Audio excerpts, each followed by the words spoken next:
আসসালামু আলাইকুম। বৃহত্তর বনোচ্চ বিদ্যালয়ের পক্ষ থেকে তোমাদেরকে শুভেচ্ছা অভিনন্দন। আশা করি সবাই ভালো আছো। আজকে তোমাদেরকে আমি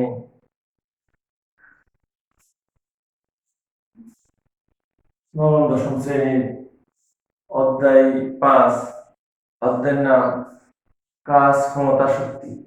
আসলে আমরা কাজ ক্ষমতা শক্তি, এখানে কি কাজ কি, কাজের মাত্রা কি, কাজের একক কি, আমরা সব এগুলি জানবো আজকে।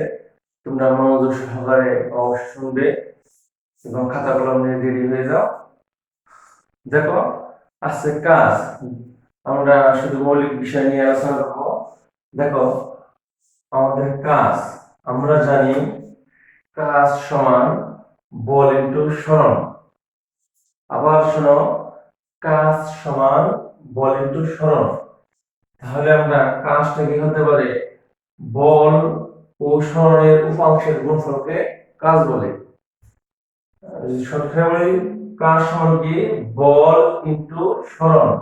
তার মানে বল ও সরণের উপাংশের গুণফল কি, বল ও সরণের উপাংশের গুণফলকে কাজ বলা হয়।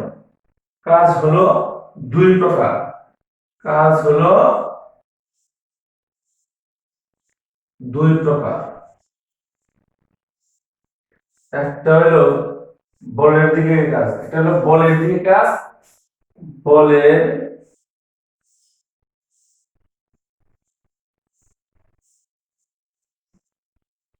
আর একটা হলো বলের বিরুদ্ধে কাজ।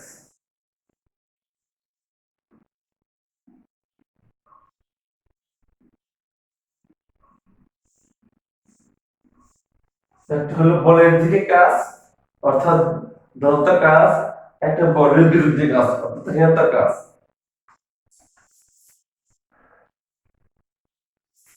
বল ও সরণের বংশের গুণফলকে কি বলা হয়, কাজ বলা হয়। দেখো, কাজ হলো দুই প্রকার, একটা হলো বলের দিকে কাজ, একটা কি বলের বিরুদ্ধে কাজ। দেখো, আমরা ইনশাআল্লাহ এখন যে জিনিসটা আসলে আলোচনা করব, মূল যেগুলি এখন বল, তাহলে আমরা জানি কাজের আমরা মাত্রা নির্ণয় করব, কিভাবে কাজের মাত্রা নির্ণয় করব এবং কাজের একক নির্ণয় করব। দেখো, কাজ সমান বল ইনটু সরণ। তাহলে বল ইনটু কি হবে, বল বল সমান হবে বল ইনটু ত্বরণ। ভর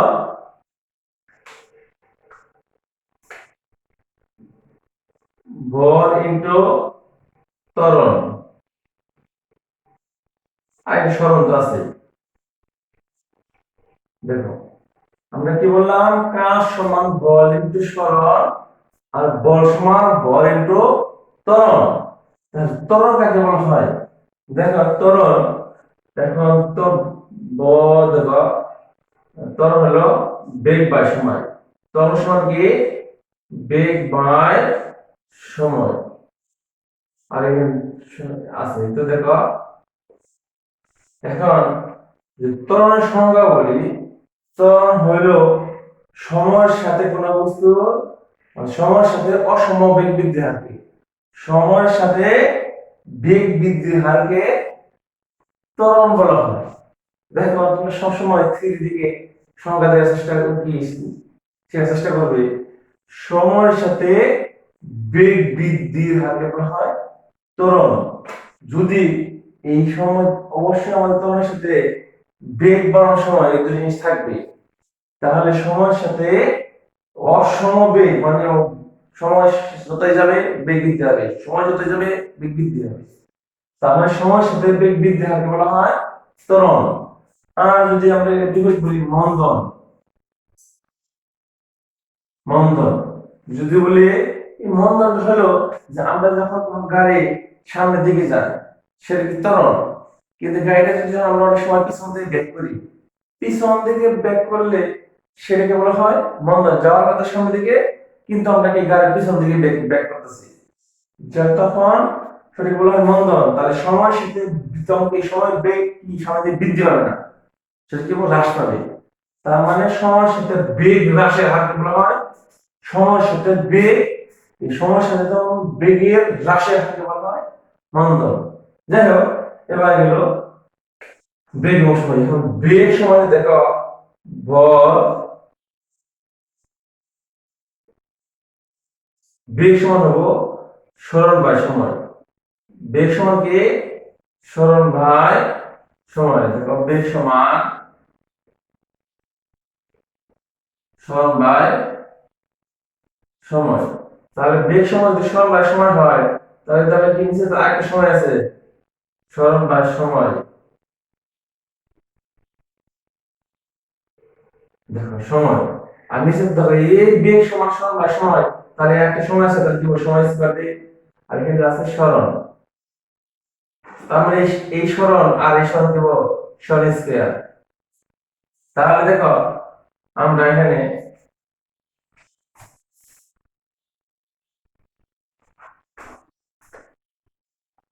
দেখো আবার বেগ শব্দকে কি বলছিলাম, তাহলে ভরের মাত্রা কি? দেখো ভর কি আমরা, ভর মানে কি মাস, মাস মানে ভর। তো ভর কি আমরা এই দ্বারা প্রকাশ করা যায়। সরণের একক যা, দৈর্ঘ্য একক তাই। সরণের একক যা, দৈর্ঘ্য একক তাই। তাহলে দৈর্ঘ্য ইংরেজি হলো লেন্থ, LENGTH, লেন্থ। এর লেন্থ মানে এল, তাহলে কি সরণের মধ্যে লেন্থ মানে এল স্কয়ার, আর সময় দেব টাইম, টাইম মানে টি স্কয়ার। তাহলে মাত্রা কি হয়? M L square 3/2। কারণ যখন এটা কি আমাদের এইরকম, যখন এটা এইরকম আছে মনে মধ্যে পাওয়ার মান আছে, তাহলে 3/2 লেখা যায়। যদি টি স্কয়ার থাকে তাহলে কি লিখবো? এরকম পাওয়ার, এরকম যদি ভাগ থাকে তাহলে এই মাস লিখব উপর চলে যাবে। এই মাস মানে কি ভাগ বোঝানো হচ্ছে। তাহলে দেখো আমরা কাজের মাত্রা, কাজের কাজের মাত্রা হলো M L square 3/2। M L square, M L square 3/2। তাহলে দেখো এইগুলো আমাদের কাজের মাত্রা। যদি বলা হয়, দেখো এখানে আমরা অনেক কিছু আছে। এখানে আমরা বুঝলাম যে বেগ, বেগ সমান কি? সমান বা সমান। আর এখানে থেকে শিখে যায় যে সময়ের সাথে বস্তু সরণের হার বের করা হয়। আমরা এর ভিতরে কতগুলি তথ্য আছে দেখো। বেগ সমান কি? সরণ বাই সময়। সময়ের সাথে কোন বস্তু সরণের হারকে বলা হয়, সময়ের সাথে কোন বস্তু সরণের হারকে বলা হয় বেগ। এখন দেখো বেগের মাত্রা কি হবে? তাহলে বেগ সমান লেখা যায়, সরণ যদি এল হয়, সরণের মাত্রা যা, দৈর্ঘ্য মাত্রা তাই। আর এল কি? টি। আর কি লেখা যায়? এল টি মনে পাওয়ার আছে L3/1। তাহলে এবার দেখো আবার এল মানে দৈর্ঘ্য কে, এগুলো মাত্রা, এগুলো মাত্রা। এবার আমরা একক বের করব। আমরা যদি মাত্রা জানি তাহলে আমাদের কি বেগ বের করা যাবে। আমরা যদি একক জানি তাহলে মাত্রা বের করতে হবে। আমরা একটা বললে একটা জানি, যদি মাত্রা মনে থাকে তাহলে একক বের করবা, আর একক জানা থাকলে মাত্রা বের করবা। তাহলে আর যদি আমরা বেগ সমান সমান বা সময় থাকে তাহলে আমরা সংজ্ঞা জানতে পারবো। কারণ সময়ের সাথে কোন বস্তু সহায় হাতে বলা হয় বেগ। এখানে বলছিলেন সময়ের সাথে বেগ দিলে মনে করো। তার মানে আমরা কি একটা দিনে আমরা অনেকগুলো জানতে পারি। তাহলে দেখো দৈর্ঘ্য একক কি? মিটার। দৈর্ঘ্য একক মিটার। কি মানে টাইম মানে সময়, সময় একক কি? সেকেন্ড। তার মানে দেখো আমরা কি বেগের মাত্রা পেলাম, বেগের একক পাইলাম। এখন ধরো আমরা মাত্রা থেকে একক শিখেছি, কিন্তু কিন্তু দেখো আমরা একক জানি কিন্তু মাত্রা জানি না।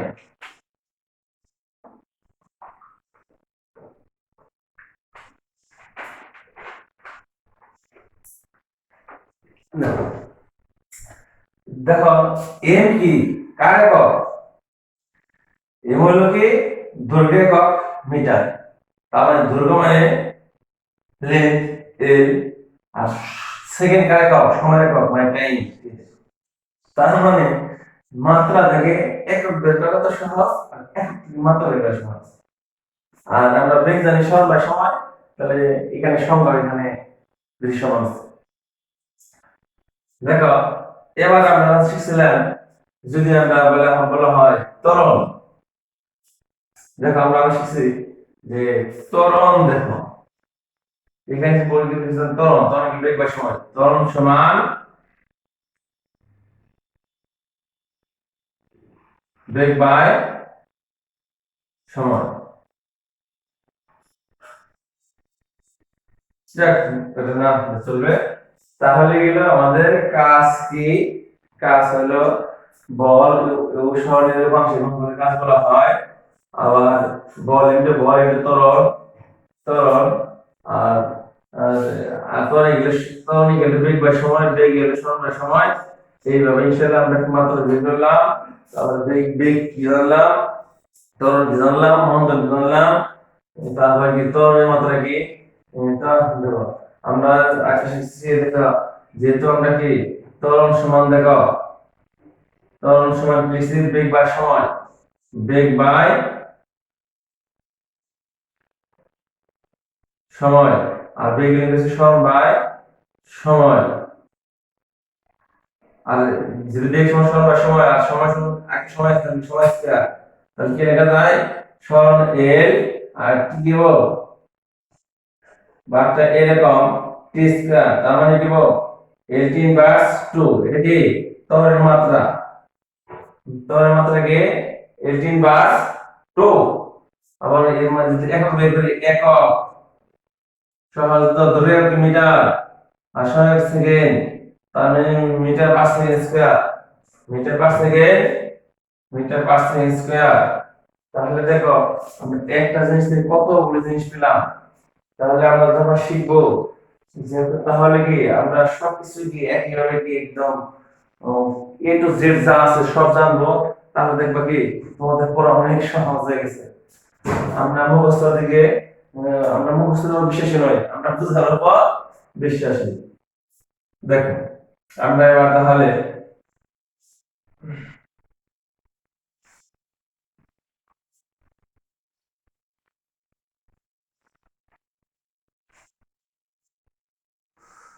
এবারে ক্ষমতা,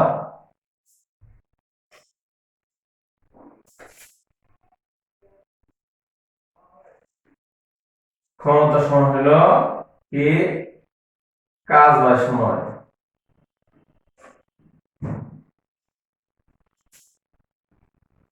কাজ সমান কি বল ইনটু, কাজ সমান কি বললাম, বল ইনটু সরণ। দেখো বল ইনটু সরণ, আর তো সময় দেওয়া আছে। আসলে ক্ষমতা হলো কোনো বস্তু একক সময়ে যে কাজ সম্পন্ন হয়। এটা কি ধরো যে এখন ধরতে যে কোন বস্তু একক সময়ে যে কাজ সম্পন্ন হয়, কোন বস্তু কাজ তো একটা বস্তু করতে হয়, কোন বস্তু একক সময়ে যে কাজ সম্পন্ন করে তাকে ক্ষমতা বলা হয়। ক্ষমতা একটি দেখো, দেখো তাহলে ক্ষমতা মানে পাওয়ার কি দ্বারা বসানো হয়। তাহলে আমরা কি বলছিলাম, কাজ সমান হলো আগে সরাসরি করেছি বল ইনটু সরণ, সময় তো আছে। তাহলে বল ইনটু কি বল ইনটু ত্বরণ, ত্বরণ আর সরণ তো আছে। তাহলে দেখো সময়, এখন দেখো আমাদের এখন ভর ত্বরণে গেলে কি ত্বরণে গেলে একবার দেই সরণ বা সময় স্কয়ার, ত্বরণ সমান বেগ বাই সময়, আর বেগ হলো সরণ বাই সময়। তার মানে কি ত্বরণে গেল সরণ বাই সময় স্কয়ার, সময় স্কয়ার একটা সময় আছে 2 মিটার, আর একটা সরণ একটা আছে, তাই না? তাহলে কি হয় ভর ইনটু সরণ স্কয়ার, আর এই সময় স্কয়ার সমান কি সময় কিউ,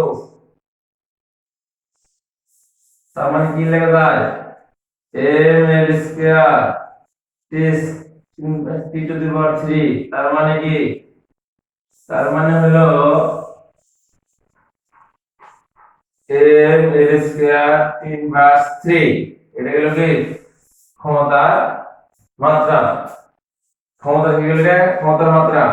তাহলে ক্ষমতার মাত্রা কি হলো mn স্কয়ার 3/3। এবার হলো এটা আমরা কি একক বের করব, একক। যাই হোক দেখো আমরা এইভাবে, তাহলে আমরা এইভাবে আমরা কি দেখো মাত্রা শিখে গেলাম। তাহলে দেখো আমরা এই জায়গায় দেখো আমরা কাজ কাজ যখন এর আগে শিখছি, আমার ক্ষমতা নিয়ে একদম সহজ ছিল, কারণ কাজ তো আমরা জানি আর শুধুমাত্র সময়। তার মানে এইভাবে কি আমরা একটা শিখি আর একটা এমনি পারবো, কারণ পড়াগুলি কি আমাদের রিলেটেড। দেখো তাহলে আবার এবার দেখো যেহেতু সময় কম, আমরা ইনশাআল্লাহ ক্ষমতা ওয়াট, তারপর দেখো শক্তি। শক্তি যদি বলি, কোন বস্তুর কাজ করার সামর্থ্য বলা হয় শক্তি, কোন বস্তু কাজ করার সামর্থ্য বলা হয় শক্তি। শক্তি আর কাজ, শক্তি এবং কাজ কি একই জিনিস। শক্তির মাত্রা যা, কাজের মাত্রা তাই। শক্তির একক যা, কাজের একক তাই। দেখবেন আমরা কাজ, ক্ষমতা, শক্তি, এখন এর কাজ কাকে বলে শিখলাম, কাজ কাকে বলে এটা শেষ। কাজে কি দুই প্রকার, বলের দিকে কাজ, বলের দিকে কাজ। তারপরে কি আছে, যদি বল, তারপরে কি ক্ষমতা শিখলাম, ক্ষমতার মাত্রা শিখলাম। তারপর শক্তি শিখলাম, শক্তির মাত্রা শিখলাম, শক্তির একক শিখলাম। আর শক্তির একক জুল, কাজের একক জুল, ক্ষমতার একক ওয়াট। তাহলে দেখো এবার আমরা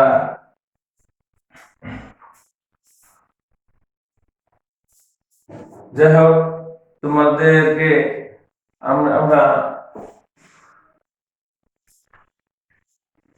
এই পঞ্চম অধ্যায়ে আগামী ক্লাসে আমরা কিছু সৃজনশীল নিয়ে করি। আর কি দেখো কাজ, আমরা একটা সূত্র আছে, সূত্র আলোচনা করি। আমরা কাজ সমান কি বলছিলাম, বল ইনটু কি সরণ, বল ইনটু সরণ। বল হলো এফ আর সরণ কি এস। তার মানে দেখো আমরা জানি কি নিউটনের দ্বিতীয় সূত্র অনুসারে শিখেছি এফ সমান কি এম এ।